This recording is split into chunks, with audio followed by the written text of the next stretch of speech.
Merci d'être avec nous, il est 19h46, on est en direct et c'est Touche pas à mot. Tiens, vous avez vu qu'alors il y a un député, il y a plusieurs députés LFI, parce qu'il y avait l'autre, là, Tellier Paulion aussi, qui a dit un truc, il y a Sarah Legrain aussi, etc. Je crois qu'ils ont mis un tweet pour l'émission dire, parce que quand Guillaume et Bernard se sont embrassés, j'étais comme un fou, j'étais comme possédé. Et tiens, je voulais vous lire le tweet de Guillaume Mélanie. Guillaume Mélanie, qui a tweeté, qui a répondu aux députés, aux plusieurs députés insoumis qui sont vraiment voilà, ils savent pas. Je n'ai pas vu l'émission aussi après vos accusations que j'ai prises très au sérieux. Je suis allé voir ce qui se passe avant et après le moment que vous diffusez. Par justesse et par justice. Il se trouve que la réaction de Cyril est la même lorsqu'un homme et une femme, Daniel et Raymond, faisant partie des chroniqueuses et chroniqueurs, s'embrassent de la même manière que les deux hommes. L'animateur fait en réalité semblant de s'offusquer de voir des amis proches s'embrasser comme des couples amoureux. Rien de plus, rien à voir avec le genre, donc ni avec l'orientation sexuelle. Se servir de l'homophobie à des fins électorales ou pour saquer un animateur télé qu'on n'aime pas est insupportable et irresponsable. Votre engagement semble pourtant sincère et vous êtes toujours bien seul au sein de la LFI, pourtant se prenant comme la seule gauche qu'on entend sur les sujets concernant les personnes LGBT+. Alors merci d'avoir l'intelligence de ne pas instrumentaliser nos combats pour vous payer un animateur parce qu'il ne vous revient pas. Nous n'avons pas à être les idiotes et idiots utiles de vos bas règlements de compte. La lutte contre LGBT-phobie est quelque chose de sérieux avec laquelle on ne joue pas. Voilà, c'est fort. Franchement, bravo.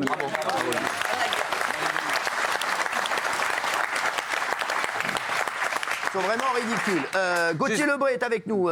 Merci d'être avec nous, vous aussi. Merci d'être aussi nombreux à nous regarder. Et mon Gauthier, mon Lebray est avec nous. On va parler des buzz du jour. Tu sais que j'ai failli ne pas arriver. Non, c'est pas vrai. J'étais en moto-taxi avec un chauffeur qui allait assez vite et on s'est mangé un camion. Quoi ? Je vous jure que c'est vrai. On s'est mangé un camion parce que le camion a pilé. Donc il est rentré dans le cul du camion. Et vous savez que maintenant vous avez des airbags. Donc j'étais accroché au truc. Le mousqueton se l'est fait. Le airbag s'est gonflé comme ça. Et après j'ai fait tout le périph' avec le airbag comme ça. Je vous jure que c'est vrai. J'avais l'impression d'être dans l'eau avec un gilet de sauvetage. C'est authentique. Je suis authentique. C'était il y a 20 minutes. Non, ça allait plus que. J'ai fait un petit cri sur le moment, mais. Comment excite tout le monde avec ça. Non, mais mon Gauthier, c'est fou. Fais attention quand même. Je te dis, non. Là, je pouvais pas faire grand-chose. C'est pas grave si t'arrives en retard. L'important, c'est que t'arrives. Donc la prochaine fois, ne viens pas en moto-taxi. Là, franchement, si j'étais pas en mototaxi, vu l'état de la circulation dans Paris, je pense que je n'arrivais pas du tout. Je pense que j'arrivais la semaine prochaine. C'est ce que tu te dis. Tu te dis toujours, si je viens pas, ça sera des économies pour Cyril. Voilà. Là, je suis déçu parce que je pensais pas que. Non, mais je te le dis. Au pire des cas, notre relation était basée là-dessus. Non, mais tu te dis ça au pire des cas, et je préfère ça que tu aies un accident. Voilà, t'inquiète pas. Tu sais, je préfère t'avoir tous les autres jours qu'aujourd'hui dans un mauvais état. Mais ça va, voilà, je suis plus ou moins entier. C'est vrai ? Non, mais c'est fou. Hein. Et qu'est-ce qu'il a dit le pilote ? Ça va. Ah ouais. Et puis je lui ai dit, parce que moi c'était comme ça. Je lui ai dit, et le airbag, on peut le rendre. Enfin non, je sais pas, c'est la première fois que ça se déclenche comme ça. Ah ouais. Donc j'ai vraiment fait tout le périph' et je voyais les gens dans les voitures en train de me regarder comme ça. Avec moi, j'avais le truc comme ça. C'est drôle. Allez, on va parler des buzz du jour. Et bien sûr, vous allez réagir chez vous et vous allez réagir autour de la table au buzz du jour. On va commencer avec le premier buzz du jour. Retour, bien entendu, sur les cérémonies des 80 ans du débarquement. Voilà. Êtes-vous choqué que Vladimir Poutine n'ait pas été invité ? C'est la question, mais vous allez nous expliquer tout ça. Alors, vous savez que l'invitation de Vladimir Poutine aux commémorations et effectivement à ce 80e anniversaire n'a jamais été à l'ordre du jour. Ce qui était à l'ordre du jour, dans un premier temps du côté de l'Élysée, c'était d'inviter pourquoi pas une délégation russe avec des vétérans russes qui ont participé à faire chuter le nazisme. Et finalement, il n'y a pas eu de suite puisque l'invité principal avec Joe Biden, c'est évidemment Volodymyr Zelensky, le président ukrainien qui sera demain à Paris. Est-ce qu'on peut rappeler la place de l'Ukraine lors de la Seconde Guerre mondiale ? Alors justement parce que ce que dit la Russie, c'est qu'on préfère commémorer aujourd'hui le débarquement de Normandie avec des anciens nazis, je cite le Kremlin, plutôt qu'avec eux. Alors, il y a des historiens qui ont essayé de répondre à cela, et effectivement, il y a des Ukrainiens qui ont collaboré. Il y a eu 200 000 Ukrainiens qui ont combattu sous étendard nazi. Mais il y en a eu 4 millions. Il y a eu 4 millions d'Ukrainiens qui ont combattu avec l'armée rouge contre le nazisme. Donc, d'un point de vue du nombre, il y a eu plus d'Ukrainiens qui ont combattu avec les Russes. Et d'ailleurs, je lisais une historienne cet après-midi qui disait que proportionnellement à la population dans l'URSS, c'est les Ukrainiens qui ont eu le plus de victimes. Il faut quand même rappeler que les Russes, il y avait un pacte de non-agression jusqu'en 1941 et jusqu'à l'attaque des Allemands vers la Russie avec l'opération Barbarossa. Donc les Russes, c'était pas les premiers à combattre le nazisme. Après, évidemment, ils ont participé à la chute de Berlin et à la chute d'Hitler. Mais donc voilà, c'est plus compliqué que ça.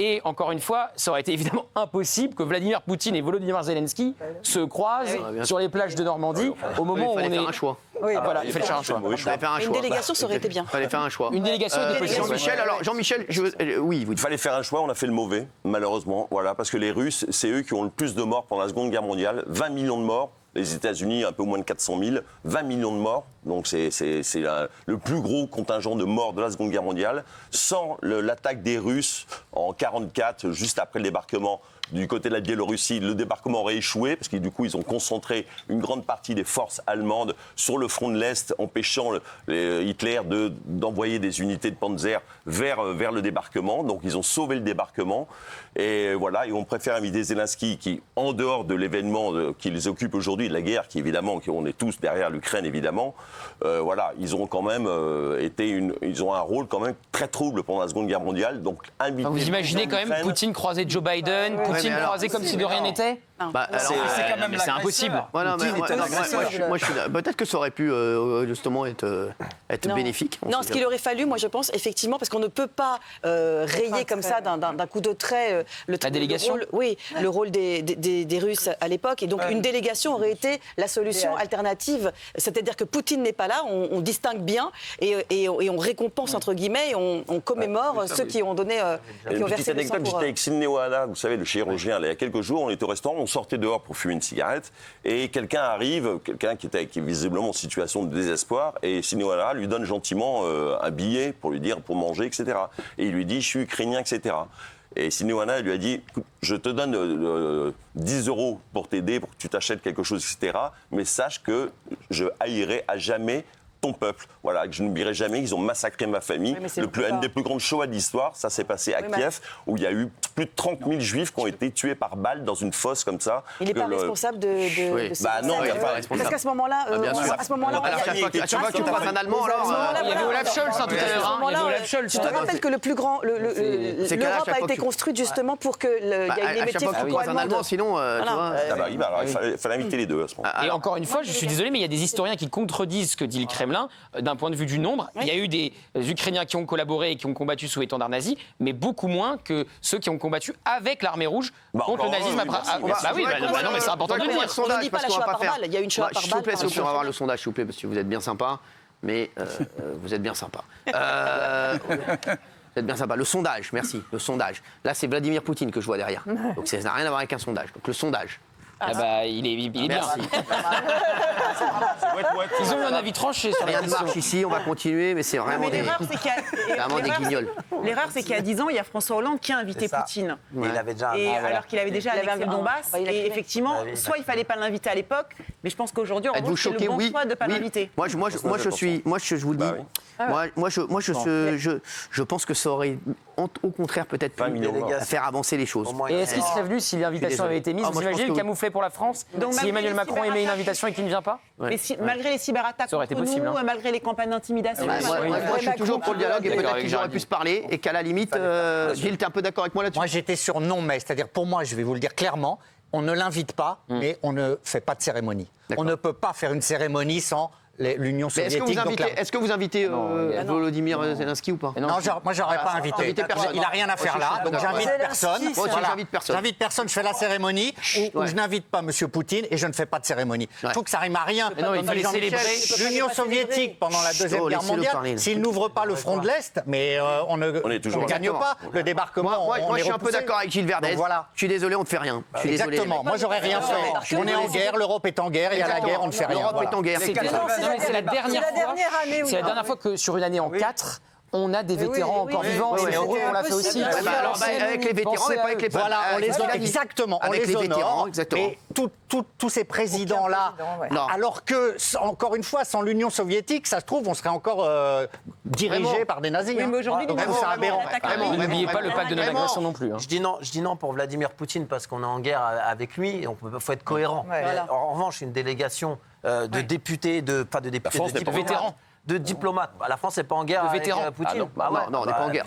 On soutient l'effort de guerre des Ukrainiens, on n'est pas en guerre. T'as vu comment heureusement d'ailleurs. On n'est pas en guerre vraiment, mais on est plus avec l'Ukraine qu'avec la Russie. Oui, ça c'est sûr. Bon, voilà, je ne vais pas sur les mots parce que j'ai pas les mots moi, donc je sais très bien, je suis pas ouf. Et moi, j'aurais préféré que d'abord une délégation de diplomates vienne avant Zelensky, président d'honneur. Il va être président d'honneur là, il va être président, j'ai appris en Suisse aussi, président d'honneur. Il y a le G7 qui va se réunir, il va être aussi président d'honneur. Ouais, les mecs, conférence de presse demain à l'Elysée entre Biden, Macron et Zelensky. Les mecs, donnez-lui les clés. Assemblée nationale demain. Camion et on en parle ça, plus. c'est de la politique. Derrière. Ouais. Non, moi, je trouve que, personnellement, je trouve que par rapport à l'histoire, par rapport à ce que vous avez dit, il aurait fallu une diplomatie en premier d'abord de Russes. Mais il y a forcément, mais on n'est pas au courant. Mais oui, mais on n'est pas au courant. Mais tu débarques en fait. Non, je débarque pas. Je débarque pas du tout. Bien sûr qu'il y a de la diplomatie. Je débarque pas du tout. Je crois qu'on est au courant vraiment de tout ce qui se passe. Pourquoi il n'y a que Zelensky qui vient là? Pourquoi il n'y a que lui qui vient? Non, il y a Biden, il y a Olaf Scholz, Il y a Justin Trudeau. Mais c'est quoi le rapport avec C'est un pays en Europe qui est attaqué par un autre pays, un pays souverain. D'accord, Excuse-moi, c'est ce qui s'est passé il y a 80 ans. Voilà. Je sais pas. Ça a gêné, tu l'as dit toi-même, ça avait gêné personne à l'époque de François Hollande. À l'époque de François Hollande, il avait déjà indexé la Crimée. Et pourtant, il était venu, Vladimir Poutine. Ça avait gêné personne. Exactement. Merci les amis. Là qu'on voit le sondage, s'il vous plaît, parce que je suis assez... Voilà. Regardez, voilà, oui, à 67,4%. Merci. Tiens, le maire écologiste de Lyon. Ça, c'est fabuleux. Ah, ça, c'est incroyable. Racontez l'histoire. Ça, c'est vraiment le genre d'information qui font ma joie. C'est les tartuffes verts. Faites ce que je dis, mais faites pas ce que je fais. Cachez ce jet que je ne saurais voir. Alors, Grégory Doucet, le maire de Lyon, a pris fin mai, le 25 exactement, un jet privé à 49 places. La mairie de Lyon avait dit au départ que c'était un avion à 100 places. Finalement, en fait, ils ont divisé par deux, ils ont vu trop de sièges, visiblement, il y en avait moitié moins. Il va donc direction Bilbao en Espagne pour assister à un match opposant l'OL, le club féminin, au FC Barcelone. Donc aller-retour sur le week-end. Le problème, c'est que les députés écolos à l'Assemblée nationale demandent d'interdire les vols en jet privé. Alors justement, on a regardé les propos de ce maire au sujet des trajets en avion datant de juillet 2022. Regardez, c'est magnifique. Quand il va vous raconter ce qui s'est passé après, c'est quand même un génie, lui, encore. C'est extraordinaire. On doit considérablement transformer, effectivement, nos mobilités. Vous avez raison. Il faut arrêter de prendre l'avion comme on en a l'habitude. On ne va pas passer un week-end à Casablanca parce qu'on en a simplement envie. Il faut pouvoir se limiter. Et ça, c'est aussi l'affaire de tous. C'est pas que la question des grandes compagnies. Alors. On ne va pas passer un week-end à Casablanca parce qu'on a envie. Non, pas à Casablanca, mais à Bilbao, visiblement, c'est bon. Donc ça dépend de la destination. Blague à part, donc évidemment, son opposition à Lyon n'a pas manqué de l'afficher. Il n'a pas manqué de l'afficher. Et donc il tente de se justifier en disant que c'était son seul vol, seul aller-retour en avion de l'année et qu'il n'en fera plus d'autres et que c'était financé par le club, donc pas par la ville et que c'est pour aller soutenir et que c'est son rôle de maire, l'équipe de sa ville. Encore une fois, c'est de l'hypocrisie totale. Les députés écolos veulent supprimer les jets privés et lui, il a dit à ses administrés, vous n'avez pas passé un week-end à Casablanca, non pas en jet privé, mais en avion de ligne tout court qui transporte beaucoup plus de passagers. Donc voilà. Oui, Polska. Bah, pour moi, c'est ridicule. Donc, il doit démissionner. Non, mais c'est vrai. Non, mais j'étais pas prête à ce que vous me demandiez en premier. Bah, justement. Demandez-moi après. Vous voulez que j'interroge les autres et je reviens vers vous ultérieurement. Merci. Oui, non, mais quoi, ce qui met non, lui, non. Non, pardon, oui, bien sûr. Non, mais c'est ce qu'on appelle une énorme fraude. Il n'y a que des tartuffes comme les trois. Non, mais c'est une énorme fraude. Tu ne peux pas passer ta vie. Regardez-moi ça, là, les trois, là. Non, mais sans rien. Non, mais c'est un tartuffe, mais démissionner, c'est bien sûr, démissionner. Vous aussi, vous devriez démissionner. C'est leur seul fond de commerce de faire la morale aux gens, de donner des leçons. Non, un maire écolo qui prend un jet, il doit démissionner, c'est tout. C'est leur seul fond de commerce. C'est ça. On va pas la voiture, c'est la règle. Fait la poubelle jaune, il prend 2 douches par semaine, etc. Et le mec, il prend le pire truc en termes d'impact carbone à un événement où il n'a rien à faire. Pardon, mais le match OL Barcelone. Mais tu crois vraiment qu'ils aient voulu pour faire le match? Gilles ne défend pas l'indéfendable. Et encore, le seul pour qui je pourrais comprendre qu'il y ait besoin d'un jet, c'est un président de la République. Mais lui, il peut très bien prendre le train ou le bus. Je pense pas qu'il y aura une émeute en termes de sécurité. Voilà, ça devrait aller. Donc, mais ça résume bien l'hypocrisie de ces gens-là, c'est-à-dire qu'ils donnent des leçons à tout le monde à longueur de temps. Et en fait, c'est les pires. Voilà. Alors, s'il vous plaît, on n'a pas besoin là des. Non, mais du coup, Quatennens doit démissionner, Hidalgo doit démissionner parce qu'elle est à Tahiti. Il doit démissionner. Ah, mais je vous dis, oui. En fait, c'est l'arroseur arrosé. La seule sanction, ce sera l'électeur. Non, oui, je vous le dis, oui. Oui, Raymond. L'électeur est intelligent. Oui, mais là, c'est inadmissible. Un maire écolo qui prend un jet, c'est éliminatoire. Les maires écolos qui t'expliquent où c'est que tu dois te garer, où c'est que tu dois aller faire pipi, où c'est que tu dois. On enlève l'arbre de Noël, on met des taxes sur les voitures, on met des taxes, on taxe toute la journée. On refuse le Tour de France. Il avait refusé que le Tour de France passe dans sa ville. La flamme, non, il n'a pas refusé. Ils n'ont pas refusé la flamme. Il a refusé la flamme. Tu as raison aussi. La flamme olympique. Mais il doit démissionner. Ça y est, t'es fini, t'es KO. T'as pris un jet pour aller voir des filles jouer au football. L'Olympique Lyonnais contre le Barça, Bilbao. C'est quoi ça? Mais c'est quoi le match de foot? On l'aurait joué sans toi, mec. Tu crois que parce que t'étais dans les tribunes, il y a le maire de Lyon, les filles. Ça n'a rien à foutre de toi. Normalement, il doit démissionner. Tu peux pas dire aux Français payer des taxes sur l'écologie, un monde meilleur. On va se mettre les mains sur le sol. Tu prends l'avion en jet. Demande qu'il démissionne. J'espère que toi.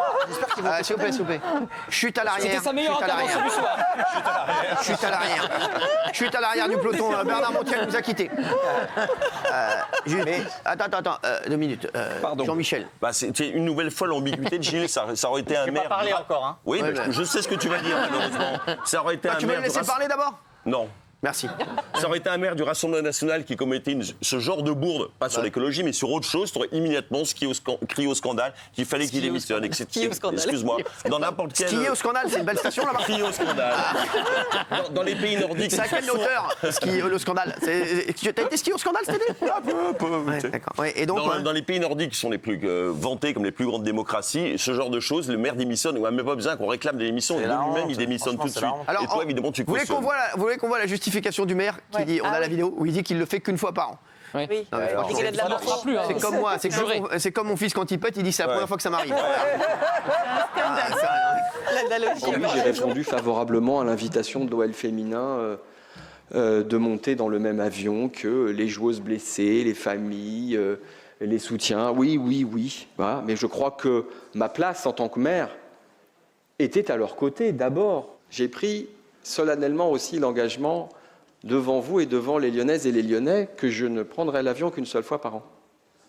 Voilà, c'est ce que j'ai fait depuis le début de ce mandat. Pour cette année, ça sera le seul vol que je prendrai.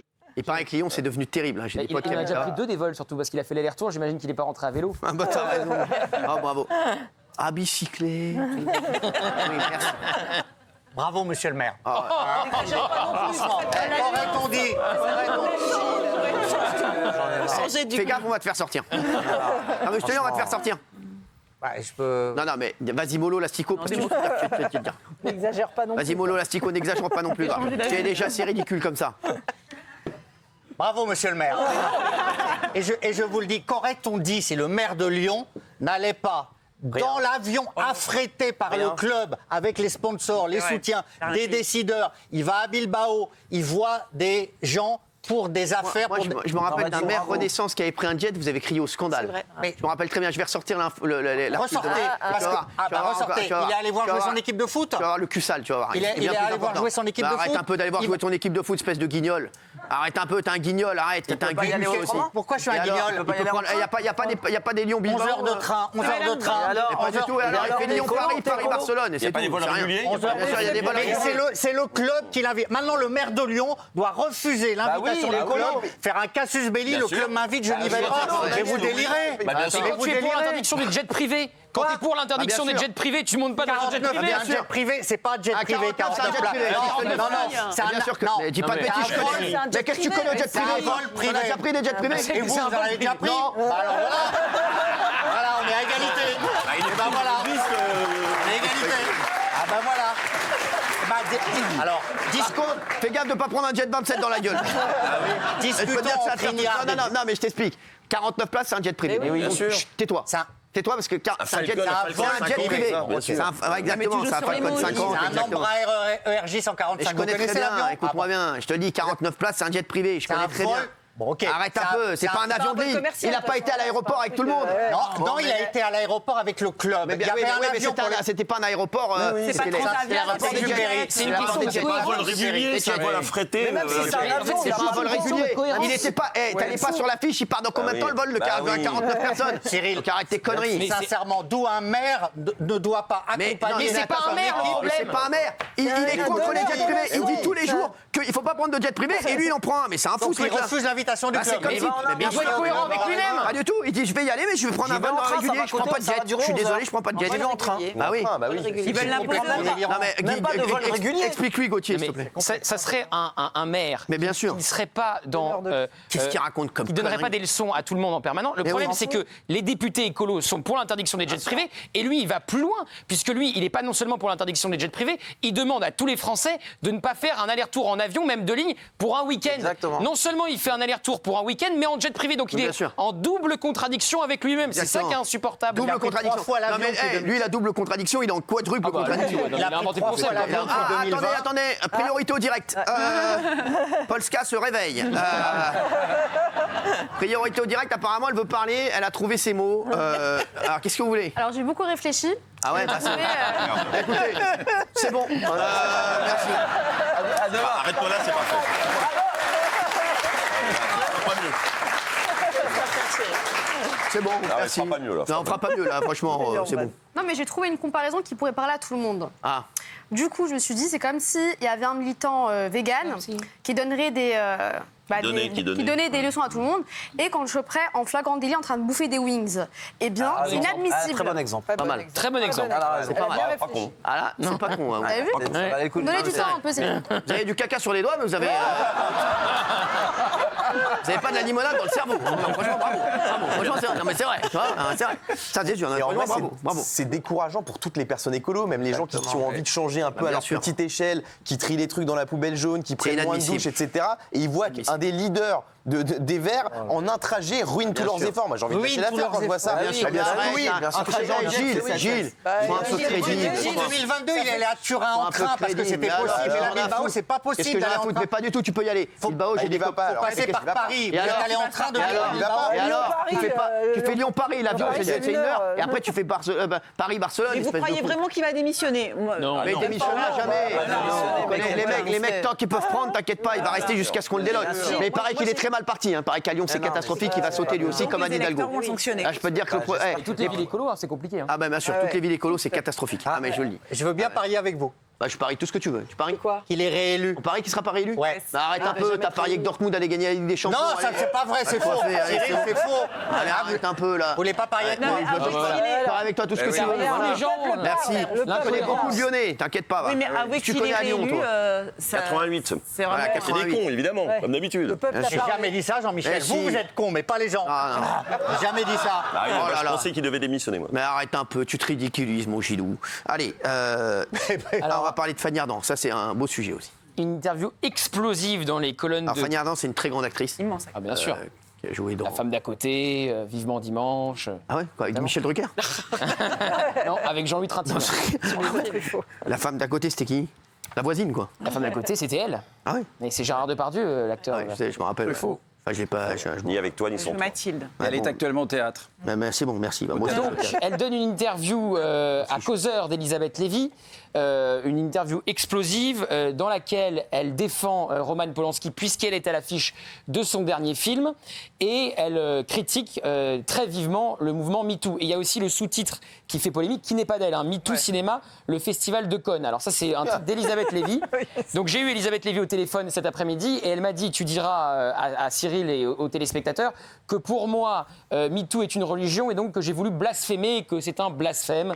Donc c'est comme ça qu'elle l'explique. Alors, dans les colonnes de Causeur, Fanny Ardant, donc au-delà de défendre Roman Polanski qui est poursuivi, je rappelle, par la justice américaine depuis 40 ans. Je voulais dire que je suis fou de cette actrice, Fanny. Elle est formidable. Elle est incroyable. Ah oui. Elle est incroyable. C'est une des plus grandes actrices françaises de tous les temps. Immense. Ah, immense. Et donc, elle critique aussi le non-respect de la présomption d'innocence et qu'aujourd'hui, accusation vaut avec tribunal médiatique et vaut condamnation publique. Et on sait parfois que, le dernier exemple, c'est Harry Habitant. qui a eu un non-lieu. Donc voilà, elle remet, merci pour ces jolies grimaces, et donc elle remet en cause le mouvement MeToo et elle critique ses potentielles dérives et elle va très loin puisqu'elle prend aussi la défense de Roman Polanski. C'est bon. Alors, cette société accepte en silence MeToo parce qu'elle a peur. Êtes-vous choqué par les propos de Fanny Ardant, qui défend Roman Polanski notamment, mais qui s'en prend au mouvement MeToo? Êtes-vous choqué ou pas? Non, Guillaume. Non, moi je trouve que c'est un point de vue intéressant. Je trouve que, alors évidemment, il y a énormément d'hommes qui sont des porcs, pour reprendre les termes de MeToo, c'est extrêmement grave, il faut le dénoncer. Mais en tant qu'homme, je dois dire qu'avec ce MeToo qui s'est encore amplifié, je trouve, depuis 2017 aujourd'hui, alors moi aujourd'hui, je suis rangé entre guillemets, mais j'aurais peur d'aller vers une femme, j'aurais peur d'avoir une relation comme ça.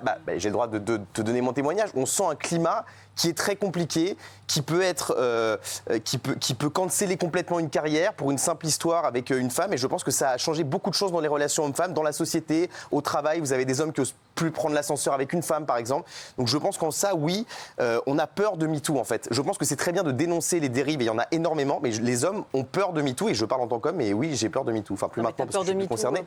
Parce que si tu sais que tu dérapes pas, t'as pas à avoir peur de MeToo. Oui, mais elle parle justement de ces dérives et de la perception. Il y a énormément d'agressions sexuelles qui sont intolérables, de viols, etc. Mais il y a aussi des comportements qui passaient très bien il y a quelques années et aujourd'hui qui ne passent plus. Et je pense qu'il y a plein d'hommes.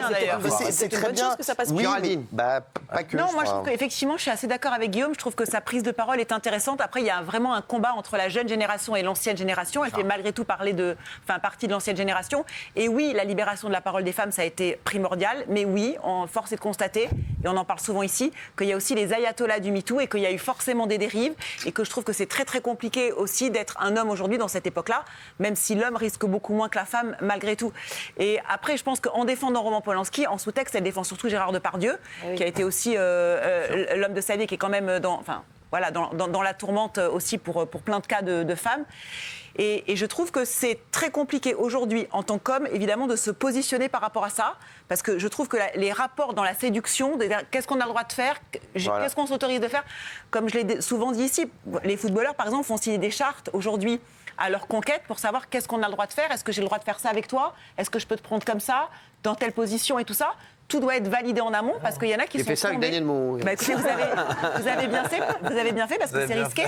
Parce qu'effectivement, vous avez bien fait. Parce qu'il y a eu tellement de jurisprudences d'agression sexuelle ou de viol qu'ils sont obligés aujourd'hui de tout mettre. Mais pour donner un exemple concret, moi il y a 10 ans par exemple, ça m'arrivait de boire un peu d'alcool, là je bois plus du tout, je sortais en boîte de nuit, il y a 10-12 ans, ça m'arrivait de rentrer avec une fille que j'avais rencontrée le soir même. Aujourd'hui je le ferai plus. Non. Je le ferai plus parce que Bernard Montiel. Non, mais j'aurais peur qu'elle dise on m'a mis un truc dans mon verre, on m'a drogué, etc. Mais bon, ça pose une autre question, ces histoires de MeToo, ça dit aussi, je trouve que, en fait, en réalité, les relations, je vais pas dire hors mariage, mais hors couple, n'ont pas trop de sens. Ça dénonce ça aussi. Ça veut dire qu'il y a beaucoup de femmes, en fait, dont les hommes profitent, ou alors qui s'offrent à des hommes pour obtenir, notamment les personnalités, parce que c'est beaucoup des personnalités qui sont mises en cause pour se rapprocher d'eux et qui le regrettent après. Donc, est-ce que ça a réellement du sens d'avoir des relations sexuelles gratuites, entre guillemets, avec quelqu'un? Il y a du MeToo chez les anonymes, c'est parce que nous, on parle des gens connus, mais il y a beaucoup de MeToo. Je parle pas que des célébrités, je dis que parfois il y a des femmes qui s'en servent. Mais non. Bah si, bien sûr que si. Qu'est-ce qu'il raconte? Alors moi j'en reste juste à la question. Ouais. C'est Roman Polanski qui me gêne. Ah, ça moi aussi. Moi aussi, c'est Parce que d'accord avec toi. Roman Polanski, je vous rappelle qu'il va être jugé là en 2025. C'est ça qui me gêne. C'est pas le reste, parce que je trouve qu'elle a raison sur le reste. Il y a une vraie réflexion. Mais Polanski, il sera jugé en 2025 en Californie pour une agression sexuelle sur une mineure. Laissons la justice faire son travail. Laissons la justice faire son travail. Mais s'il va aux États-Unis aujourd'hui, il est arrêté immédiatement parce qu'il avait fui les États-Unis qui ont demandé 2 fois son extradition et qui ne l'ont pas obtenu. Parce qu'il avait été condamné à des jours de prison, il était parti. Donc s'il y va, il est arrêté. Voilà. Je trouve que Polanski est indéfendable. Voilà. Okay. Donc c'est pour ça que je réponds oui, que je suis choqué. J'en reste à la question. Alors on va regarder plus qu'en pensent les téléspectateurs, parce que c'est ce qui m'intéresse le plus. Vous ne m'intéressez pas tellement. Voilà. Êtes-vous choqué? Non. Voyez ou pas? Non. Moi, ça m'énerve qu'ils aient mis Roman Polanski dans la question, parce que je trouve que je suis assez d'accord avec les téléspectateurs sur Fanny Ardant. Je trouve qu'elle a raison sur énormément de choses, Fanny Ardant, et je suis plutôt d'accord avec elle sur pas mal de choses. Il y a une phrase qui a aussi fait énormément réagir. Elle dit: je ne me suis jamais considérée comme victime. Et donc il y a un billet dans les colonnes de Libération notamment qui dit: vous ne respectez pas la parole des victimes. Il y a Andrea Bescon aussi qui lui a répondu qu'elle est elle-même victime. Voilà, en disant que quand on est victime, on ne choisit pas. Je pense que après, on est la victime qu'on veut aussi. C'est ça. Fanny Ardant, voilà, moi je trouve que c'est une actrice exceptionnelle et elle a le droit de donner son avis aussi. Bien sûr. C'est bien qu'il voilà. Merci en tout cas. Dans un instant, Ramous sera avec nous. Ramous, vous connaissez l'influenceur Ramous. Plusieurs dizaines de personnes, dont certaines armées, l'agresse à son domicile avec sa femme et son petit bébé. Il nous raconte ça dans quelques minutes. À tout de suite.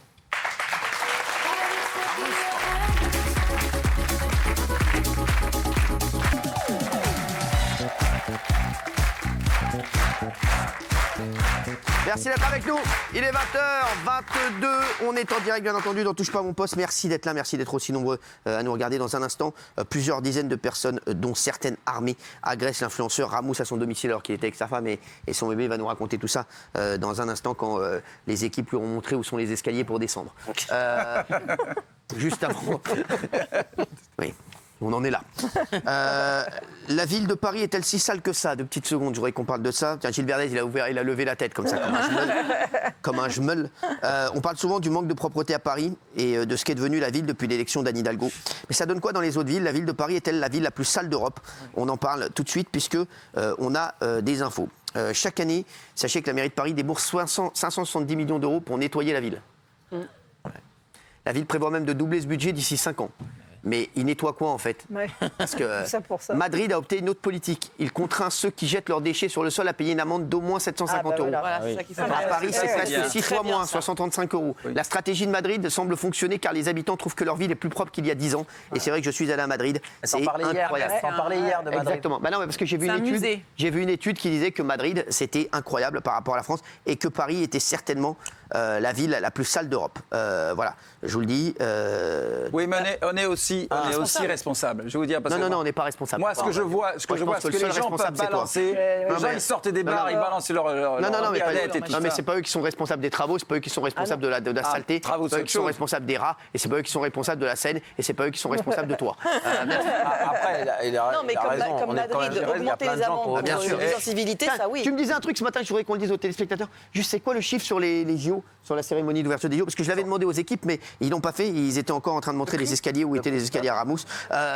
J'ai entendu, moi, que la cérémonie d'ouverture des JO sur la scène, peut-être Bernard va démentir ou pas, c'était entre 300 et 500 millions d'euros. Juste la cérémonie d'ouverture. Alors qu'à Londres, c'était combien? À Londres, c'était entre 28 et 30 millions. 35 millions. Ouais. Donc nous, c'est 10 fois plus. Entre 28 et 35 millions. Parce que nous, on veut toujours faire mieux. Alors qu'on n'a pas un euro. Alors, j'aimerais que ce soit démenti. J'aimerais que j'ai entendu une connerie, en fait, parce que 300 et 500 millions, ça me paraît énorme. La cérémonie énorme. Juste pour la cérémonie d'ouverture. Donc ça me paraît énorme. J'aimerais même que ce soit démenti. 300, on va enquêter, on en parlera demain. Reste dans les parages. Non, vraiment, je te le demande comme un service. Reste dans les parages. Dans un instant, il y a Ramous qui arrive. Juste, il y a 827 000 millionnaires en France. 827 000 millionnaires en France. Moi, j'en connais un. Ouais. Très drôle. C'est Bernard. Très drôle. Bien sûr. Vous vous sentez moins seul là tout à coup? Moi j'en connais un, Bernard Montiel. Ah, j'étais sûr qu'il allait me citer. Mais je pensais à lui. Hein. Je vous ai réveillé. Gonflé quand même. Ah oui, je vous ai gonflé. C'est toi qui es gonflé. Non, 827 000. C'est énorme. C'est beaucoup. Plus d'un Français sur 100. Ouais, en France. Mais tant mieux. C'est en hausse sur l'année dernière et c'est sans la résidence principale. Sans la résidence principale. Donc il y a Bernard Montiel. Alors non, me demandez pas de C'est quand on a un patrimoine supérieur à 1 million de dollars hors résidence principale. Il y en a 827 000. C'est incroyable. Je suis pas millionnaire alors. Ah non. On est 5e rang mondial. Alors c'est qui l'autre millionnaire qu'il y a ici? Pardon? C'est qui l'autre millionnaire? Je pensais pas à toi tout à Non, l'heure. c'est pas. Elle a confondu avec multimillionnaire. Et Gilles, toi, tu t'en fais partie, toi. Moi? Avec ton 50 mètres carrés à Dakar. On le sait. Ça se trouve, il y a Daniel. Comment voudriez-vous? C'est sûr qu'il y a Daniel. Même avec la résidence, j'en fais partie de rien du tout. Et Cyril, il y a aussi des chiffres qui ont été donnés qui rejoignent des débats qu'on a toujours ici sur le seuil de richesse. Ça a été déterminé en France, alors c'est sujet à polémique, mais ils ont fait des tas de calculs. 3 860 € par mois pour une personne seule après impôt. C'est considéré aujourd'hui comme le seuil de richesse. Au-dessus, vous êtes riche. Voilà. C'est un chiffre plus bas que beaucoup de nos débats. Je suis riche alors. Merci Gilles. J'ai vu une info incroyable qui va vous intéresser, j'espère, hier. C'est que dans quelques années, d'ici dans les 20 prochaines années, il va y avoir le grand transfert. Vous connaissez l'histoire du grand transfert? Non, c'est quoi? Le plus grand transfert c'est Kylian Mbappé au Real de l'histoire de l'humanité. C'est en France, puisque toutes les grandes fortunes françaises se sont faites dans les boomers, dans les années 60-70. Et aujourd'hui, donc dans les années 20, 30 et maximum 40. Les grands patrons, enfin ceux qui ont des grandes fortunes, vont les léguer. Et donc, il va y avoir 68 000 milliards de dollars qui vont changer de main d'ici 20 ans en France. 68 000 milliards. Ils appellent ça le grand transfert, c'est historique. Et nous, on a quoi à voir là-dedans ? Par exemple, vous avec votre fils. On parle des millionnaires, c'est pour ça. Oui. On parle des millionnaires, c'est pour ça. Le grand transfert, ça va être les chroniqueurs stratégiques. Ça va être beaucoup plus rapide et beaucoup moins coûteux. Vous savez combien il y a de milliardaires en France ? 3 000. Je sais combien il y a de connards en tout cas. 100, dites-moi. 100 100 milliardaires. 100 milliardaires. 100 milliardaires. Ouais. 100 milliardaires. Allez, on enchaîne avec le témoin. Pourquoi vous allez vite sur ce sujet-là? J'ai aucun problème avec ça. J'ai un peu 101. Non, mais vraiment, j'ai aucun problème avec ça. J'ai aucun problème avec ça. C'est vrai? Est-ce que c'est un horizon régulateur pour vous de devenir milliardaire? Mon horizon régulateur, c'est comment je vais moins payer les chroniqueurs.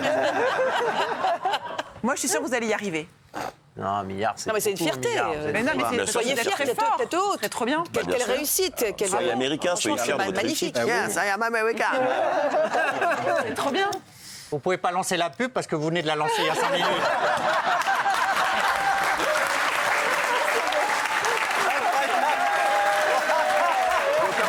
Ça. J'ai aucun problème avec ça. Alors j'ai aucun problème avec ça. Je vous le dis. Allez, on va enchaîner avec le témoin du jour. Allez. Non mais c'est quoi votre problème? Vous en êtes loin ou pas du milliard? Quoi? Du milliard, vous en êtes loin ou ça peut se faire ou pas? Non, parce que vous l'avez pas le milliard. On va pas mentir aux gens. Est-ce que vous en rêvez en vous Je rasant? ne l'ai pas. Non, alors moi vous l'avez pas. Vous voulez que je vous dise? Mais moi, et c'est ça que vous m'avez pas compris. C'est pas un Pas moteur. l'argent. Mais vraiment, l'argent, je m'en tape totalement. Bah oui, bien sûr. Ah non, mais vraiment. Mais Quoi? c'est ça. La main sur le cœur. Alors ça, c'est les gens qui en ont qui disent ça. C'est comme moi avec mes polos qui habillent, je m'en tape, mais alors, j'en ai tellement.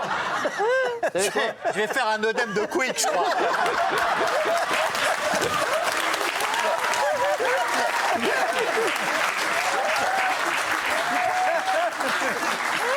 Vous savez ce qui m'apporte le plus, moi, c'est d'être un homme meilleur tous les jours. Voilà. Exactement, bravo. Et non pas, et de progresser, non pas dans le portefeuille, mais dans le cœur. Donnez-moi des mouchoirs. Des mouchoirs, vite. Ouais, il y a encore un peu de chemin à faire, hein, alors. Il y a peut-être plus que de chemin que pour devenir milliardaire. Non, alors milliardaire, c'est vraiment un truc. Non, ça ne m'intéresse pas.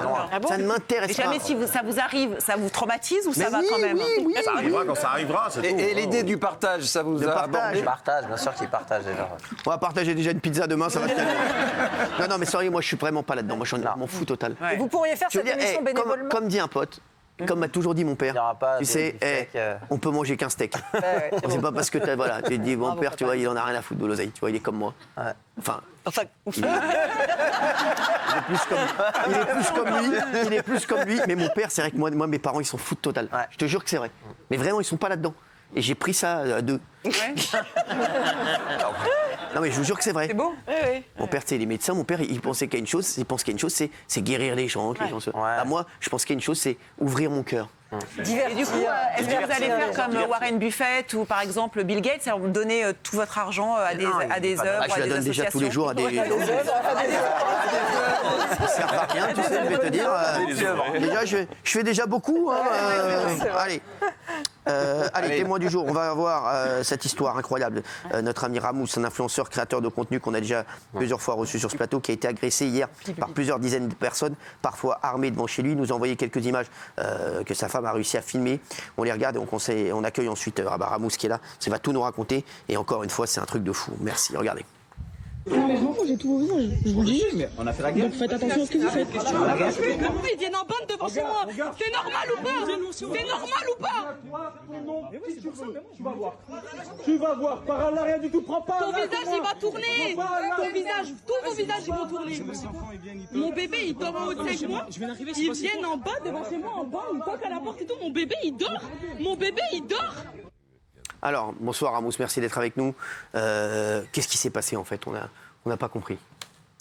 En fait, maintenant, ça fait plusieurs semaines qu'il y a des mecs qui s'amusent à balancer mon adresse sur les réseaux sociaux. Après, ça fait 9 ans que je suis sur Internet, donc jusqu'ici, je faisais un peu abstraction. Il y a quelques semaines, il y a plusieurs... cette fois-ci, c'était des gamins. Bon, là, ils ne sont pas bien plus vieux, mais c'était encore plus jeunes. Qui sont venus un petit peu chercher les boîtes aux lettres de mon village. Il faut savoir que j'habite un petit village dans le sud de la France. Je me suis éloigné pour pas avoir de problème. Et en fait, ils cherchaient la boîte aux lettres. Bon, jusqu'ici, avec ma femme, on n'a trop rien dit. Et là, hier, aux alentours de 20h50, on a couché le petit. Moi, j'allais regarder le match de foot. On était tranquille dans notre chambre. Et il y avait mon petit frère, qui est sur la vidéo, qui lui, il est venu voir son neveu. Et il était à l'étage. Et en fait, il vient me chercher dans la chambre. Il me dit, écoute, Aïkiol, il y a 25 mecs devant la maison. Ils veulent que parler à toi. Ils disent qu'ils vont régler leur compte avec toi. Je sais pas ce qui se passe. Viens voir. Donc moi, je descends. Ma femme descend avec moi. Au début, le petit dort. Elle filme.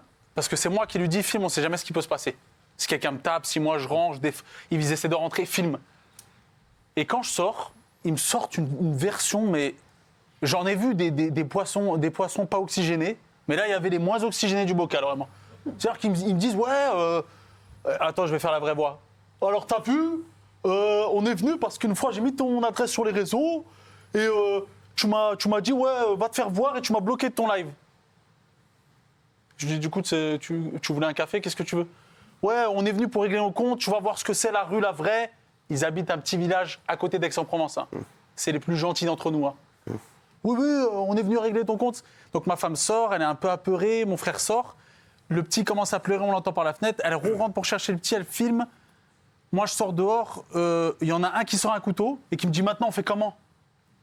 Ma femme commence à tomber en larmes. Elle va chercher le petit. Mon petit frère commence à rentrer entre les deux, il dit ouais, laisse-les tranquilles, etc. Ils vont chercher des plus grands, ils viennent encore à 15 de plus, il y en a qui essaient de rentrer, mon voisin essaie de fermer la porte pour pas qu'ils rentrent, on appelle les gendarmes qui sont venus 45 minutes après. Moi je me dis mais je suis où? Mais où est-ce que je suis quoi? Qu'est-ce que c'est que ce foutoir? Et ensuite il y en a un qui, celui qui a sorti le couteau est parti parce que ma femme a commencé à filmer. Et en fait, une fois qu'ils ont vu la gendarmerie arriver, ils sont partis. Et ils m'ont dit, en partant, ils m'ont dit, ouais, tu vas voir, on va revenir, on sait où t'habites. T'inquiète pas, on va revenir, on va te faire, on va vous faire, etc. T'inquiète pas, toi, ta femme, ton fils, qui tu veux, on va vous faire, tu vas voir ce que... Et du coup, mon fils, ma femme ressort avec mon fils, il vomit. Il n'a pas dormi de la nuit. Ma femme est apeurée. Franchement, je sais même pas quoi lui dire. Même moi, j'ai essayé de pas craquer, j'ai pas mangé depuis hier. Je me suis dit, mais soit j'habite à Bogota, soit mon pays l'a changé. Mais moi, ça, c'est pas ma France à moi, ça. C'est pas possible. 30 mecs qui viennent devant chez moi, ouais, on va te régler ton compte, il y en a un qui sort un couteau. On est où, les mecs? Arrêtez. Ça fait 9 ans que je fais des vidéos. Ça fait 2 ans que je me suis assagi, je suis marié, j'ai fait un enfant, j'ai pris des prises de position quand j'ai commencé avec Cyril qui étaient beaucoup plus fermes qu'aujourd'hui. Aujourd'hui, je fais des pranks sur Internet. On vient me chercher chez moi, devant mon fils, on sort un couteau. Mais les mecs, vous êtes fous. Et c'est que des gamins. Les plus grands étaient derrière en train de les chauffer. Et avec tout ce qu'on voit, qu'est-ce que j'en sais que moi, il n'y a pas un mec qui va mettre un coup de couteau, il va essayer de toucher mon bébé. Pour 2 likes, ils sont capables de faire tout et n'importe quoi. C'est catastrophique. Catastrophique. C'est fou cette histoire, Gilles. Mais c'est juste ça, ou parce que ce qui m'inquiète encore plus, moi, c'est que vous expliquez qu'il y avait les très jeunes et que derrière, au début, il y avait les plus vieux cachés qui sont sortis après. Est-ce qu'ils cherchaient autre chose? Est-ce que vous pensez que ça peut être une agression physique ou vous volez? Quelle est la finalité? Moi, ce que les gendarmes m'ont expliqué, c'est que c'est un village qui est habitué, arrivé l'été, les beaux jours, il y a beaucoup de cambriolage. Et ils m'ont dit, pour moi, ils ont su que vous habitiez ici, ils vous ont rodé, ils voulaient venir, ils ont vu de la lumière, ils ont toqué pour essayer de voir un petit peu ce qui allait se passer. Et pour moi, de toute façon, les mecs ont essayé de rentrer chez moi. Et ils nous ont dit, on va revenir, on va vous faire... Ils vont pas venir à 25 pour un cambriolage. Ouais. Bah, ils vont pas venir 25 pour faire la bise non plus. Hein. C'est que pour le live qui t'ont embrouillé. Non, ça mais ils t'ont pas dit pour d'autres prises de position que pour le live. Je pense pas. Après, peut-être qu'ils aiment pas mes prises de position, mais je suis même pas rentré dans. En fait, je n'ai pas cherché à rentrer dans le détail. Moi, je suis sorti de chez moi. C'est pas justifiable. Je vois 30 mecs devant chez moi. Cambriolage à 25, c'est fou. Peu importe même si sur le live j'étais un peu virulent, je t'ai dit d'aller te faire voir. C'est justifié. T'as pas donné mon adresse. Je veux dire, c'est mon endroit privé. Et tu vas trouver quoi chez moi? 2 biberons, 3 couches. Les mecs, j'habite pas à Dubaï. Donc, faut reterrer sur terre. Je suis un mec hyper normal, je suis cool, je prends les transports en commun, je suis un mec cool. Tu vas trouver quoi chez moi?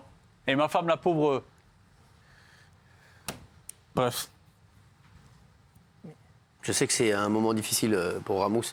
Et c'est vrai que là, qu'est-ce que tu te dis aujourd'hui? Tu te dis, tu as envie de tout arrêter, tu vas faire quoi? Non. Non. Déménager? Oui. Je vais déménager, c'est sûr et certain. Mais j'ai déposé plainte. Ils ont toutes les identités, parce que j'ai réussi à avoir les vidéos où on distingue bien les visages. Mais je vais déménager, c'est une certitude. Mais je vais certainement pas m'exiler à Dubaï. C'est pas à moi de partir. Oui, du coup, la police, elle vous dit quoi? Sincèrement, je comprends la police qui n'a pas beaucoup de moyens. Les gendarmes sont venus, ils étaient d'astreinte. Il y avait 2 pauvres gendarmes qui sont venus. C'était 2 femmes. Elles ne savaient pas trop quoi me dire. Mais ce qu'ils me disent, c'est qu'ils sont dépassés, en fait. Ils peuvent rien faire, ils n'ont pas les moyens.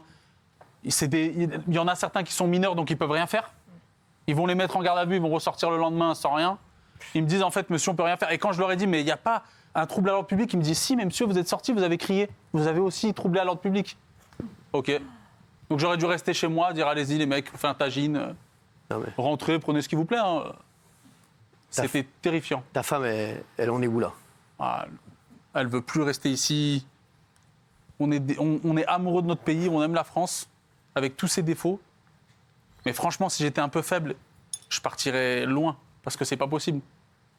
C'est impossible. Et je parle pour moi, mais j'ai pas envie de faire un cas où je me dis, je suis pas influenceur, j'influence personne, je crée des vidéos. Mais mon cas, c'est celui de plein de femmes qui sortent dans la rue, c'est celui de plein d'hommes qui rentrent du travail, c'est celui de plein de familles, plein de vieilles dames qui ont peur. C'est quoi ce pays, en fait? Qu'est-ce qui s'est passé en 10 ans Moi, je suis né dans les années 90, mais jamais on serait allé à 30 mecs, mais voir quelqu'un, un père de famille, à 21h, pour lui dire, t'as dit... Mais les gars, on est où, là? On entend des faits divers, des disparitions inquiétantes toutes les semaines, alors qu'à l'époque, c'était tous les 6 mois, un écran rouge sur notre télé, on était apeurés. Aujourd'hui, c'est tous les mois. Qu'est-ce qui se passe dans notre pays? C'est le bordel. Et là, je l'ai vu, l'insécurité. Je suis toujours en train de minimiser les choses, dire oui, non, allez, liberté égale. Non, il y a un vrai problème. Et pourtant, je vous promets que j'habite un village, il y a 3 pommiers et 3 vaches. Hein. Donc si ça se passe comme ça ici, qu'est-ce qui doit se passer ailleurs, hein? J'ai habité à Lyon, j'ai habité à Marseille, 13e. Il m'est jamais rien arrivé. Je suis arrivé dans une campagne, mais c'est qui ces mecs? Qu'est-ce que c'est que cette génération? Plus de respect, plus rien. Ma femme, elle était avec le petit, ça rigolait, ça se mettait devant la caméra. Ouais. Ah ouais, d'accord. OK. Tu vas faire... Donc aujourd'hui, tu vas déménager et... On va déménager au plus vite. Ouais. Déjà, c'est impossible que ma femme remette les pieds dans notre maison. Puis après, oui. On sait d'où ils viennent ou pas, ces jeunes? Ouais, il a dit, du village d'à côté. Du village d'à côté, il l'a dit. Juste à côté. Ouais. Et il n'y a aucune justification, rien. Il n'y a rien, il ne s'est rien passé, j'ai jamais croisé personne. Je fais mes courses comme normalement. Tu n'y attendais pas du tout, ça arrivé? Pas du tout. C'est-à-dire que mon petit frère, il me fait beaucoup de blagues. Il a 18 ans. J'ai vu son visage, je me suis dit, il est tout blanc, il y a un problème. Il m'a dit, il y a 25 mecs devant la maison. Je me suis dit, mais j'ai pas compris. Je consomme des stupéfiants, moi. Je dois 10 000 € à un dealer. C'est fou. Et les mecs... Puis le mec qui sort une lame, le mec en rouge, là, qui sort une lame. Je connais son prénom, je connais son identité. Et à la fin, qui revient s'excuser. Mais celle-là, c'est vraiment le pompon. Il vient s'excuser, il me dit, franchement, je suis vraiment désolé. S'il te plaît, m'affiche pas sur les réseaux. S'il te plaît, dépose pas plainte. J'ai le bac dans quelques jours. Je veux rendre fière ma mère. Ouais, d'accord. Hein. Oh là là, il fait tout à l'envers. Non, mais il va se reconnaître. Il est devant sa télé, là. Je lui ai dit, en plus, mon chéri, tu t'en es pas pris à un imbécile. Tu t'en es pris à quelqu'un qui est normalement constitué et qui sait faire les choses. Il faisait le malin, il a sorti sa lame, il est reparti en courant. Et il me dit, ouais, non, s'il te plaît, à la fin, devant les gendarmes, porte pas plainte. J'ai mon bac dans quelques jours. Mais c'est toi tu vas niquer ma vie. C'est toi qui as niqué ta vie, mon chéri. Hein. Moi, j'allais regarder France-Luxembourg. J'ai raté le but d'Mbappé. Je suis au bout de ma vie. C'est terrible. Merci. Je fais de l'humour, mais c'est terrible. Merci, Ramous. En tout cas, merci d'être venu nous voir. Et on est avec toi à fond. Et t'embrasses ta femme et ton bébé. En tout cas, merci à toi d'être venu nous voir. Et tu le dis pas à l'antenne, parce que tu es quelqu'un de... Voilà. Malgré tout ce que tout le monde dit, je sais que tu es vraiment quelqu'un sur qui je peux compter. Ouais. Et Cyril m'a envoyé un message, m'a dit, je te paye l'hôtel 5 jours où tu veux.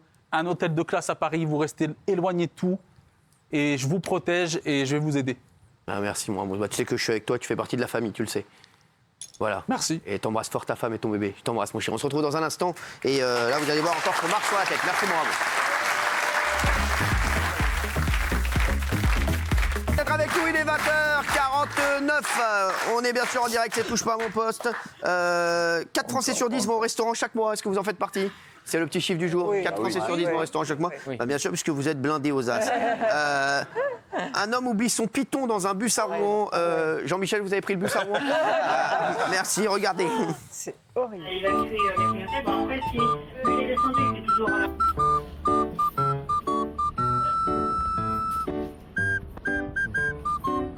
J'adore la musique.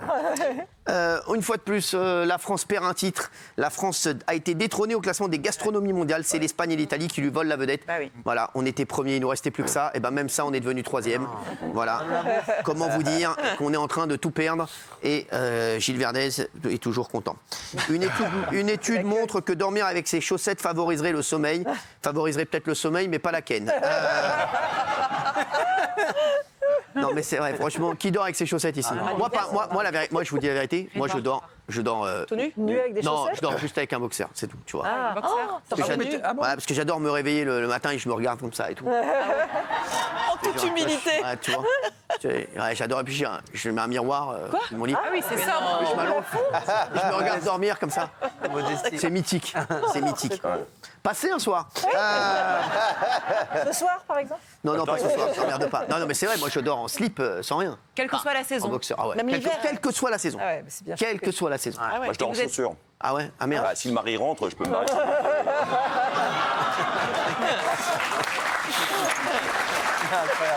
Juste pour savoir, vous aimez que votre homme dorme comment, Benaïm?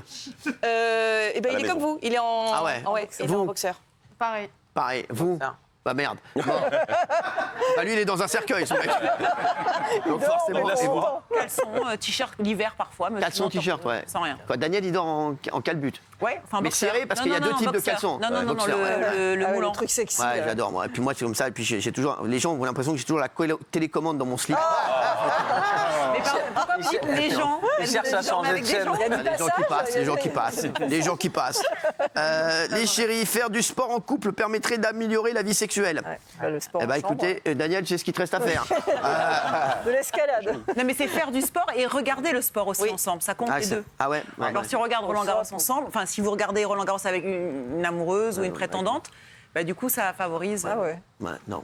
Non, mais voilà, je sais pas pourquoi j'ai utilisé vous comme exemple, mais voilà, Gilles par exemple. Et pourquoi moi Non, moi, il m'est arrivé de faire du sport avec ma fiancée. Bah voilà.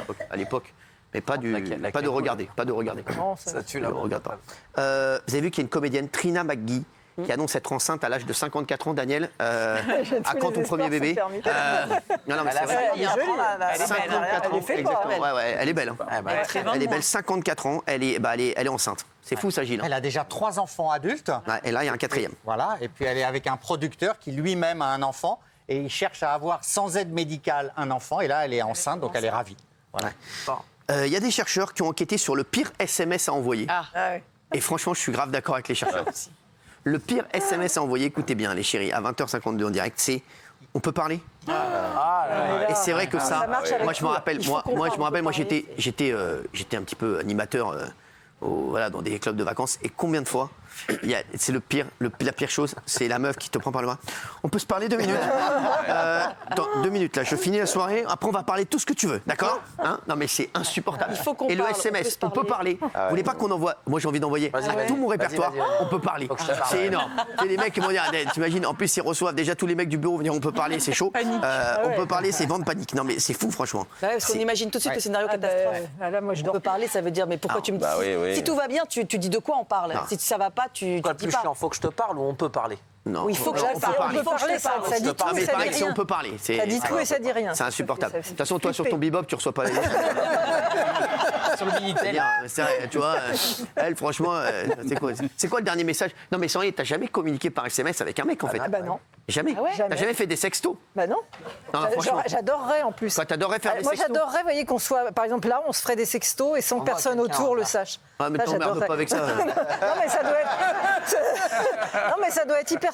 Enfin, ça doit être excitant, quoi. J'ai envoyé des aubergines par pigeon. Non, mais c'est vrai. Non, mais pas du tout. Elle était au marché, elle envoyait des photos de vraies aubergines. Non, mais c'est vrai. C'est fou, hein. J'ai niqué avant des textos à Fatou. leur portable.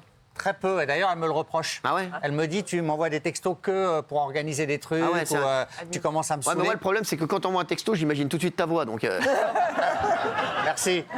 J'ai envie de toi, Fatou. Quand même la tuile, ça. Non, franchement, ça te fout. Merci de vos encouragements. Bah, toujours. Ça me fait plaisir. Est-ce que vous avez vu, hier, il y avait Jonathan Klaus, le footballeur marseillais, après la victoire des Bleus. Ils lui ont demandé de réagir à une image de ses parents. Sauf que la caméra a filmé totalement une inconnue. Il pensait que c'était la mère du gars, regardez. Regardez cette image, s'il vous plaît. Jonathan, on va vous la montrer. Vous pouvez nous dire qui c'est? Là, qui c'est? Oui. J'en ai aucune idée. Ah, bah alors, c'est simple, on ne filme pas la bonne personne. Vous cherchez ma mère? C'est pas grave. Elle est juste là. Voilà, elle regarde là, Voilà. Ah bah oui, elle est juste, C'est la dame qui lève la main, On va la trouver. Allez, montrez-nous la maman de Jonathan, s'il vous plaît. Elle est là, voilà. elle est là, juste là. Elle a regardé l'après-match. J'aurais adoré que vous voyiez les yeux de Jonathan Klaus qui regardait l'image en se disant qu'est-ce qu'ils sont en train de me faire. Incroyable. Ça, c'est l'énorme d'Arca. Il y a une serveuse dans un bar tabac qui a détourné, écoutez-moi bien, c'est en France, 48 000 € de jeux à gratter. Gilles, elle est jugée parce que le gérant s'est aperçu, une fois qu'il faisait sa comptabilité, qu'il y avait un gros manque à gagner. Et quand même, il employait cette jeune femme, donc il a eu des soupçons. Et effectivement, il a porté plainte et elle n'a pas pu nier parce que sur son compte, il y a des versements de la Française des Jeux et il y a de fortes sommes à certaines périodes qui sont versées. Et donc elle a dit, mais attendez, si les sommes sont versées, c'est pour les étrennes et pour mon anniversaire. Et ils ont enquêté, c'est jamais en janvier et c'est jamais le mois de son anniversaire. Donc du coup, elle va être condamnée à quelques mois de prison très probablement. Voilà. C'est chaud quand même. Ouais. C'est très chaud, ouais. Le préjudice est énorme pour le gérant du bar-café. Est-ce que vous avez vu cette vidéo virale d'un enfant qui fait des grimaces derrière son père lors d'un discours de soutien à Donald Trump? Ça, c'est incroyable. Regardez, on dirait moi pendant que Gilles Verdès parle. Regardez. Using the justice system to engage in a politically driven prosecution, their political rivals through the weaponization of our justice system. We'd be well served to remember the long and cherished tradition we have in this country of settling our political differences at the ballot box. For nearly 2.5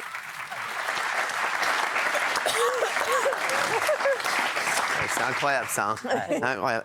Les chéris, il y a une étude qui indique que les enfants font davantage confiance aux robots qu'aux adultes. C'est fou ça. Bah, moi, je les comprends. C'est incroyable cette étude. C'est-à-dire qu'ils ont demandé à des robots et des hommes de faire des tâches et notamment d'étiqueter des objets. Et les enfants croient plus les robots, même quand les robots se trompent, que les humains. Ils ont plus confiance. Et ils demandent des conseils spontanément à des robots plus qu'à des humains. Alors pour le moment, la grande question, c'est de savoir pourquoi. Voilà, c'est pas établi, mais c'est incroyable. Qui pour vous est un robot peut-être autour de la table et n'est pas un humain? Pas un humain. Pas un humain? Ouais, moi Gilles. Moi aussi. Pour dire des conneries pareilles, c'est vrai que moi je pense que c'est un humain. Un robot ne peut pas dire des conneries pareilles. Amaury nous a rejoint. Merci Amaury Bucco. Merci d'être là. Merci, ça me fait toujours plaisir. Non mais c'est vrai. On va parler de sexe, drogue, téléphone. Il y a encore de nouvelles folles révélations sur Mohamed Amra, le fugitif le plus recherché d'Europe. Depuis le 14 mai dernier, toujours pas retrouvé. C'est quand même un truc de fou. Et on a l'impression que plus personne n'en parle. Et il y a encore de nouvelles révélations sur la mouche. Oui, là c'est BFM qui a sorti en fait des images de lui dans sa cellule. Donc en fait la question c'est qu'est-ce que Mohamed Amra n'avait pas avec lui en prison? C'est ça la vraie question. On s'est rendu compte grâce aux écoutes lorsqu'il était à la prison de la Santé, des écoutes à la fois dans sa cellule et au parloir, qu'il avait des téléphones portables dernier cri, différentes puces pour gérer son trafic de drogue, ce qui lui permettait d'aller menacer des gens qui étaient à l'extérieur, d'aller menacer aussi ses sous-fifres. Beaucoup plus surprenant, j'allais dire, parce qu'un téléphone portable, on sait qu'il y en a beaucoup en prison, on sait que c'est plus discret, mais il avait une chicha. Et alors pour être discret avec une chicha en prison, vu la taille de l'engin, la fumée que ça fait, on le voit là d'ailleurs sur les images. Je sais, quand je me mets tout nu, on m'appelle la chicha. Ça fait de la fumée aussi? Je sais que c'est compliqué, à cacher, oui. Donc il avait une chicha, il se faisait livrer de la nourriture, de la drogue et des cartes prépayées. Et tout ça, en fait, il passait des commandes, j'allais dire, comme s'il était chez lui avec Uber Eats, c'est-à-dire qu'on lui jetait ça depuis l'extérieur de la prison. Et la seule chose, finalement, que l'administration pénitentiaire lui a refusé, à savoir des parloirs avec des jeunes femmes pour avoir des rapports sexuels, eh bien même ça, il a réussi à le contourner en utilisant les visites de sa sœur qui prêtait sa carte d'identité. C'est ça. Pour permettre aux autres de venir et avoir des rapports sexuels. C'est marrant parce que au départ, les policiers qui écoutaient ça pensaient que c'était sa sœur avec lui.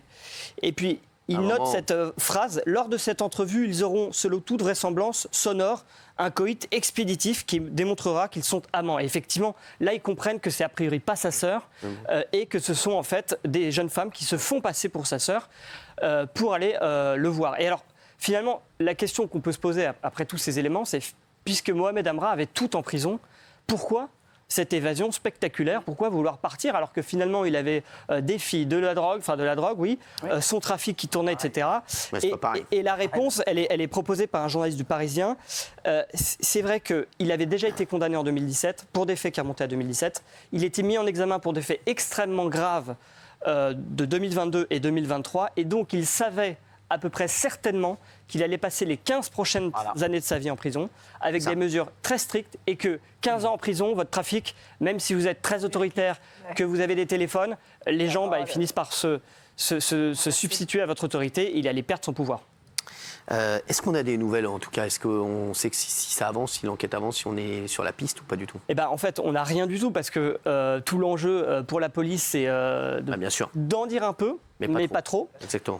Pour pas faire capoter l'enquête. Ce qu'on sait, c'est qu'il y a des rumeurs dans les prisons qui disent qu'il aurait pu se faire enlever par un gang adverse et tuer. C'est pas une des pistes privilégiées par la police. Et puis la dernière actualité qui est plutôt triste et qui ne concerne pas Mohamed Amra mais ses victimes, c'est que vous savez, vous aviez 5 victimes des surveillants pénitentiaires, 2 qui sont morts, 3 blessés. Sur les 3 blessés, il y en a 2 qui sont sortis de l'hôpital, mais on sait que l'un d'eux ne retrouvera pas l'usage de son bras qui avait été blessé lors de l'évasion. Et d'ailleurs, Emmanuel Macron, hier en marge de son déplacement pour aller fêter le débarquement, est allé voir justement les familles de ces surveillants. Exactement. On va parler maintenant de ce squatteur qui met le feu à la maison qu'il occupe illégalement. C'est un truc de fou. C'est une histoire complètement dingue, qui est très récente. Ça s'est passé hier matin à Trappes, aux alentours de 9h30. Vous avez un homme de 62 ans qui s'appelle Thierry, qui effectivement squatte une maison dans le sens où il ne paye plus le loyer et il y a une mesure d'expulsion qui le vise. Il sait qu'il va être expulsé et donc ce matin-là, il met le feu à son logement. Les pompiers, la police arrivent sur place, parviennent à l'extraire de la maison et c'est ce qu'ils vont voir dans le logement qui est assez ahurissant. On va voir d'ailleurs des images. Alors les policiers retrouvent d'abord des bonbonnes de gaz et du protoxyde d'azote puisqu'ils voulaient faire en fait exploser le pavillon. Mais aussi, et là c'est encore plus improbable, un système d'électrification des poignées de la maison. Notamment avec des appareils qui servent à électrifier des clôtures pour les animaux. Et il avait branché ça sur toutes les poignées avec des câbles électriques pour que quand les policiers arrivent et veuillent ouvrir, vous voyez, ça sert normalement pour électrifier les clôtures. C'est pour des bœufs ou des chevaux. Donc vous voyez, c'est quand même assez fort. Et vous allez voir sur d'autres photos, vous voyez, c'était relié au poignet. C'est un peu comme Maman, j'ai raté l'avion, mais en version très poussée, quoi. Et donc en fait, ce qui s'est passé, c'est qu'heureusement les policiers n'ont pas été électrocutés. Lui, on l'a emmené à l'hôpital parce qu'il avait ingéré des fumées, puisqu'il avait mis le feu à son pavillon pour que ça explose.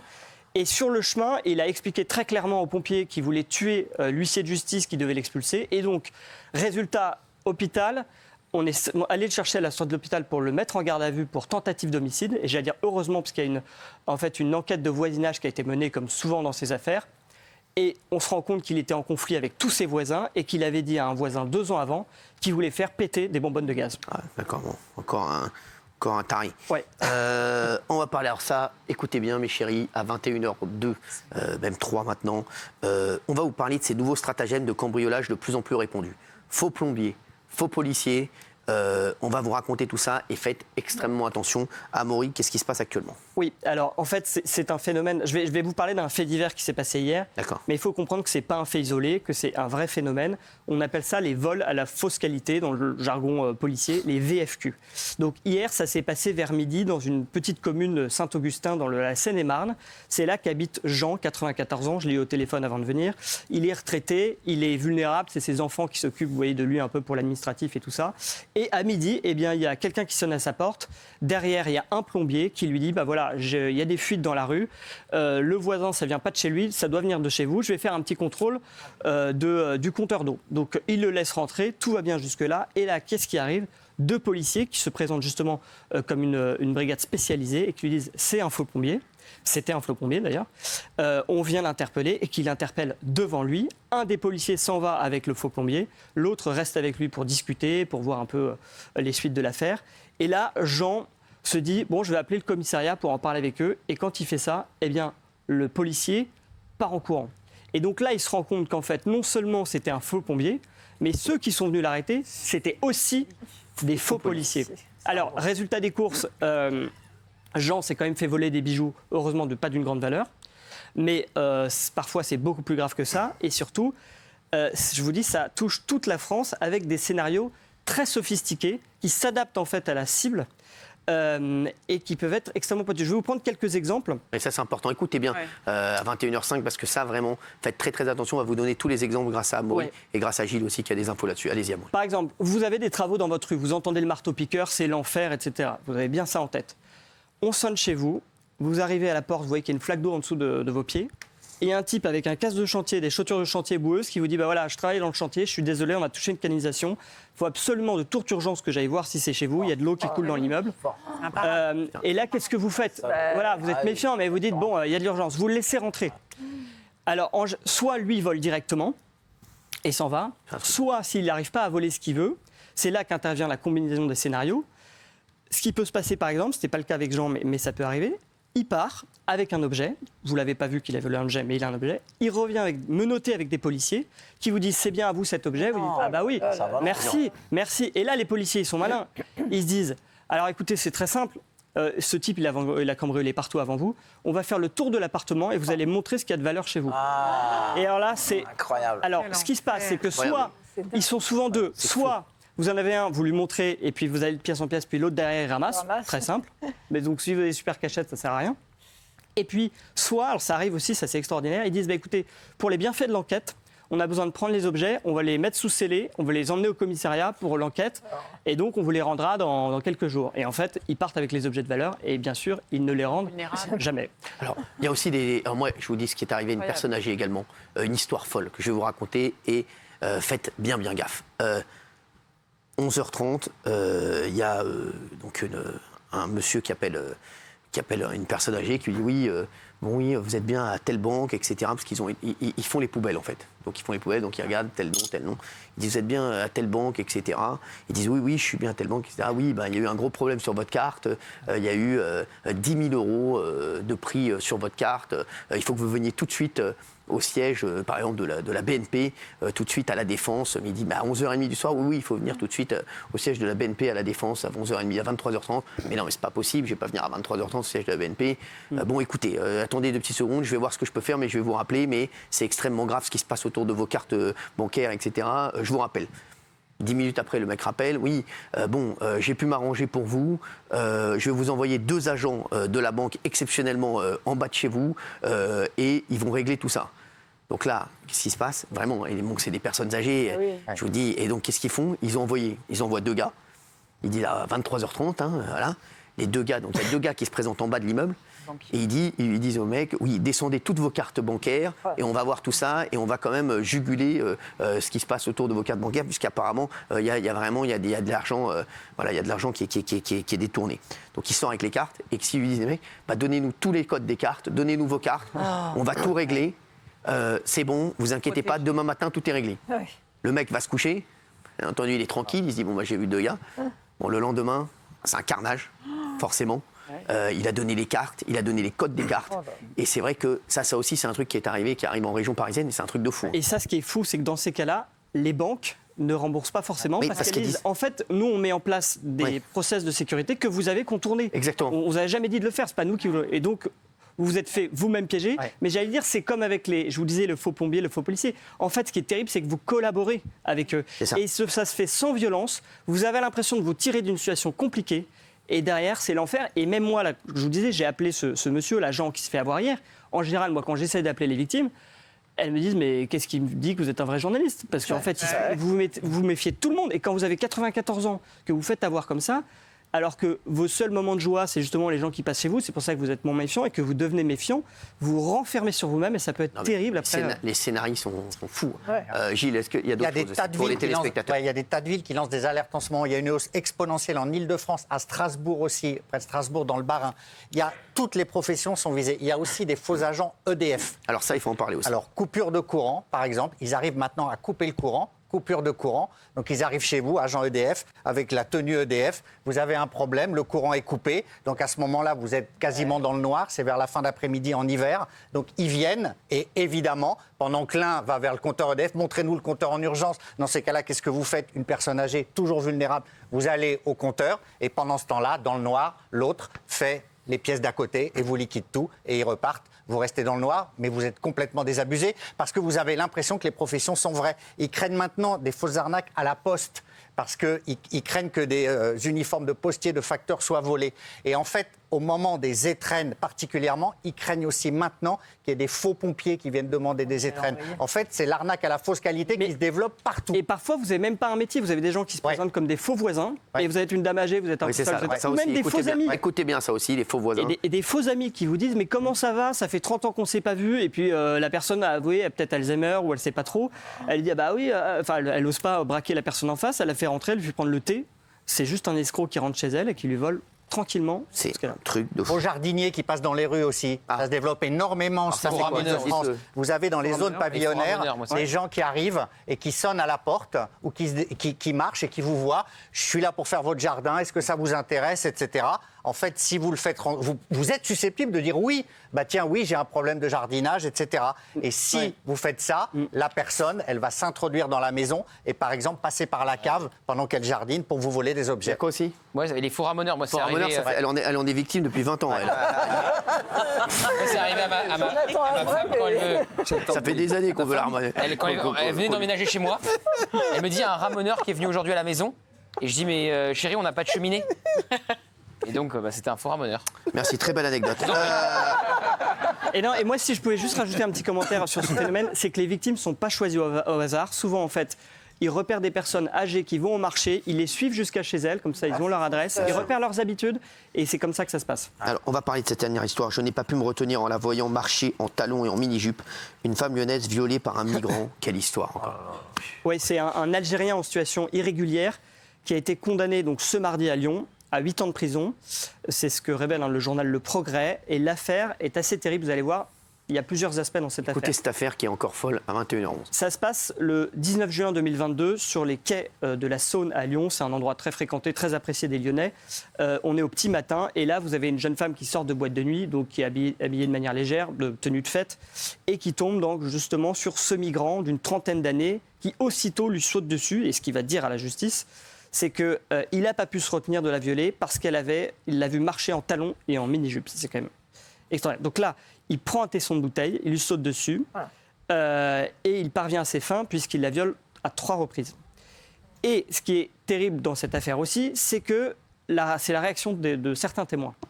Vous aviez sur les quais d'en face, un groupe de jeunes qui ont vu ce qui se passait de loin, qui ont trouvé ça drôle, qui ont filmé la scène et qui l'ont diffusée sur les réseaux sociaux, alors en justifiant du fait qu'ils ne savaient pas que c'était un viol. Et heureusement, vous avez une autre réaction de témoin, là, qui est la bonne pour le coup. C'est un riverain qui entend les cris de la jeune femme, qui descend en pyjama. On parlait des tenues tout à l'heure. Lui, il descend en pyjama, il n'hésite pas, c'est quand même assez courageux de sa part. Il met fin au viol grâce à ça, et donc il porte secours à cette jeune femme. Alors, durant le procès qui se tenait donc il y a quelques jours, le violeur, lui, a reconnu son crime. Et la cour criminelle du Rhône a néanmoins retenu, si vous voulez, l'altération du discernement. Voilà. Et donc, en fait, au lieu des 9 ans qu'avait demandé le parquet, il a été condamné à 8 ans. Mais il encourait, selon le code pénal, 20 ans de prison. Donc, on peut dire que lui s'en est plutôt bien tiré, contrairement à la victime. S'il n'y a pas de mec en pyjama, il la tue. Quoi? S'il n'y a pas le mec en pyjama qui intervient. Il la viole encore, évidemment. C'est 8 ans, alors. C'est vraiment 8 ans de prison. Non, mais même les 9 ans, c'est ridicule. Merci, Amaury Bucco. Merci d'avoir été avec nous. Merci à tous. On se retrouve demain, bien entendu. Merci.